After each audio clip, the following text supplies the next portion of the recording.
Hello and welcome to the Terran Space Academy, where we help prepare you for a bright future in the space industry. Today we are going to look in depth at another innovative space company. FIREFLY Aerospace was founded in January 2014 on the principle of simplest, soonest. They say their name comes from watching fireflies at night, but I think someone might have been a science fiction fan. FIREFLY tries to utilize commercial off-the-shelf components to construct, among other things, this. This is the FIREFLY Alpha. This is a two-stage RP-1 rocket that FIREFLY plans to use in the commercial smallsat market.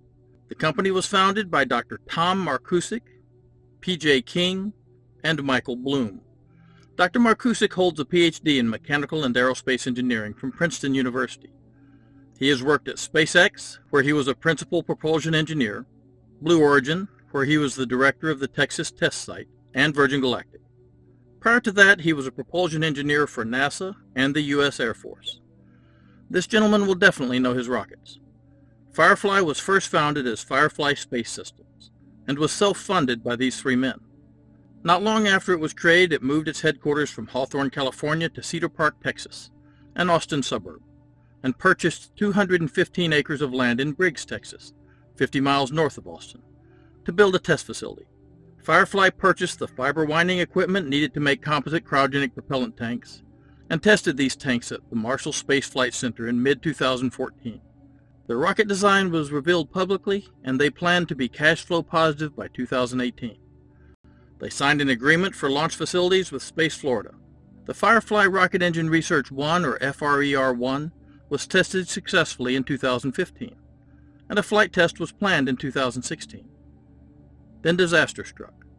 One of Dr. Markusik's former employers, Virgin Galactic, sued claiming he had illegally provided Virgin Galactic intellectual property to the Alpha rocket team. Understand that this is a common practice in industry. When you work at a company and develop new methods of doing things, that company owns the patent and intellectual property rights to that design. That doesn't mean that they own your brain or your ability to apply your knowledge to similar problems at other companies. Otherwise, we would suffer a state of intellectual servitude, where we could never move to a new company in the same industry. It is extremely unlikely that there is any unique technology used on Virgin Galactic's horizontally launched hybrid hydroxyterminated polybutadiene nitrous oxide powered Spaceship Two discussed in this lesson that would be very applicable to a vertically launched RP-1 and liquid oxygen powered two-stage rocket. If that is the case, then why might a large company sue you when you leave their employ? The answer is to inhibit competition. Both Virgin Orbit and FIREFLY Aerospace will be competing for small-mass satellite launches. When you have billions of dollars, you can harass the competition with lawsuits and hopefully shut them down. This may be why Blue Origin tried to patent a 50-year-old Soviet idea, landing rockets vertically on an ocean platform, then sued SpaceX for having built one. Blue Origin has no drone ship to land on, and it tried hard to make sure SpaceX wouldn't either. Blue Origin lost their lawsuit, but Virgin Galactic succeeded in scaring away a major European investor in FIREFLY. This caused FIREFLY to have to furlough its entire staff in 2016. I'm not trying to say that Virgin Galactic did anything illegal, or Blue Origin for that matter. Using the legal system to harass and inhibit competition is a fact of life in corporate America. I'm saying that the deck was stacked against Dr. Markusik, and there does not seem to be any legitimate crossover in technology. Dr. Markusik is a propulsion engineer. There is nothing revolutionary about the Virgin Galactic hybrid engine that would be easily applicable to FIREFLY's vehicles. In the end, FIREFLY ran out of money to fight, and the company shut down operations. This had to be a devastating event for Dr. Markusik and the other founders, as well as all the employees. But all was not lost. This man is Max Polyakov. Mr. Polyakov is from Ukraine, and seems to know a good idea when he sees one. He has successfully invested in internet companies, as well as cloud-based testing and other innovations. He was the first entrepreneur to have a company listed on the London Stock Exchange when his company, Cupid plc out of Scotland, filed for an initial public offering. Mr. Polyakov bought all of FIREFLY's assets at auction, and seems to have combined his finance and marketing genius with FIREFLY's engineering to rebuild the company, under the name FIREFLY Aerospace. Remember, you don't lose until you quit fighting. Mr. Max Polyakov committed himself to funding FIREFLY through the first two launches. The design of the rocket engine to be used on the Alpha rocket was upgraded from its previous design with an expander cycle to a tap-off turbopump engine. These are now named Reaver. Coincidence again, I'm sure. Allowing a higher mass propellant flow, and therefore higher thrust. Multiple hot fires have been completed, and the second stage will have a Lightning engine, also successfully tested. Mr. Polyakov opened a research and development center in Dnipro, Ukraine.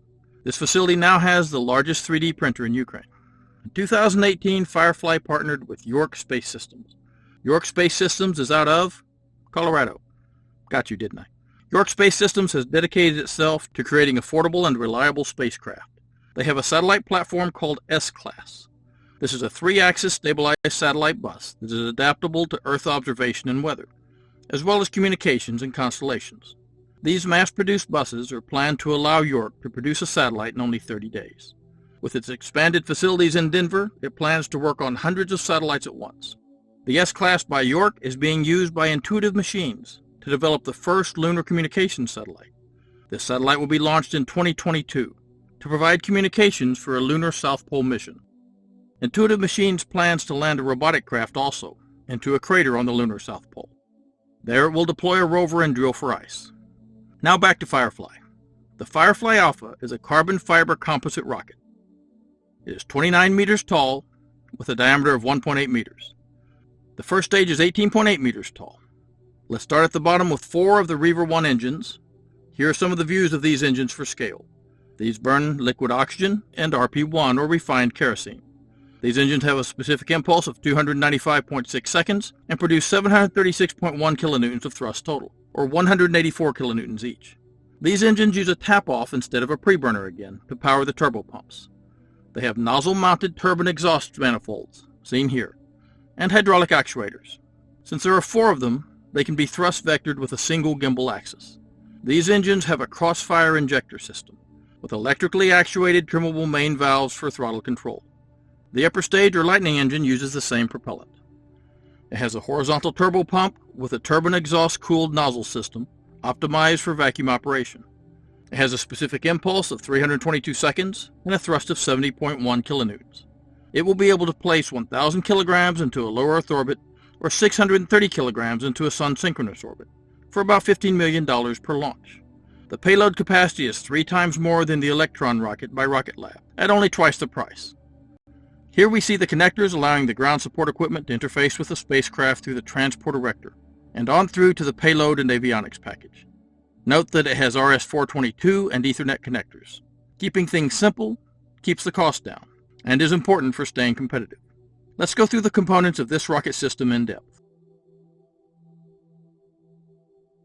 Here we see a dry mass of 2,895 kilograms for the first stage, and 909 kilograms for the second stage for a total dry mass of 3,804 kilograms. Let's start down here at the bottom again. The first stage starts with the 4 Reaver 1 engines. Remember, these are bigger than they look here. This is the fuel tank. It is made of carbon composite materials. The tank is holding RP1 or refined kerosene at MEOP 80 psi. That stands for mean expected operating pressure of 80 pounds per square inch. Remember that normal atmospheric pressure at sea level is 14.7 psi. That means the pressure in this tank is about 5.5 atmospheres. This would be about 550,000 pascals. Here we see the Stage 1 helium tanks. These are used to pressurize the fuel and liquid oxygen tanks. These are carbon overwrapped pressure vessels with an aluminum liner.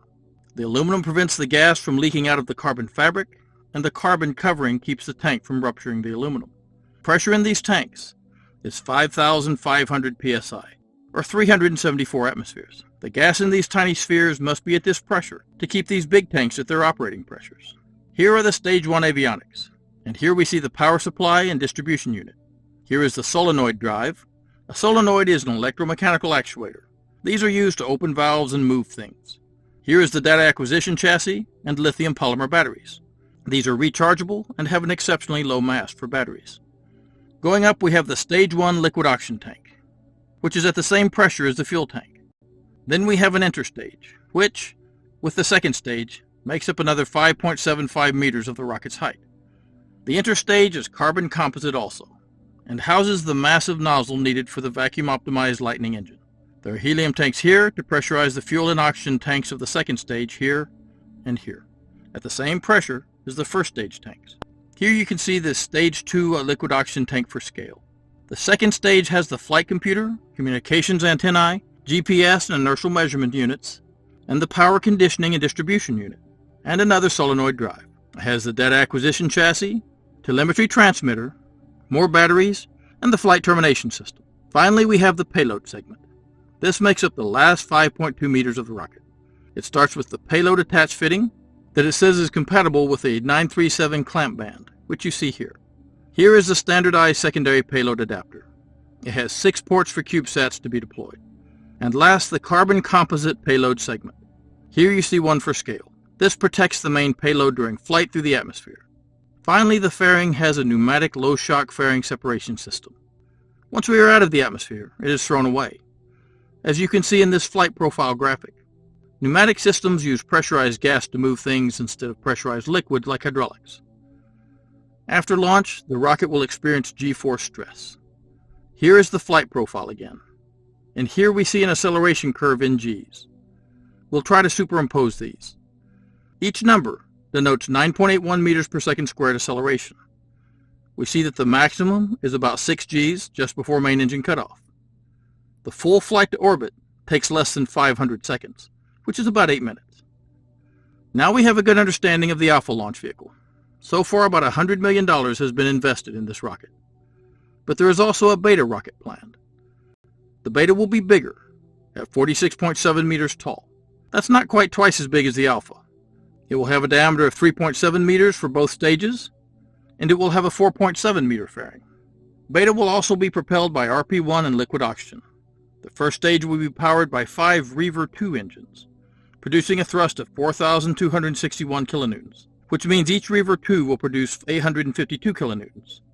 These have a specific impulse of 334 seconds in vacuum, but these are first stage engines, so they will have less efficiency at sea level.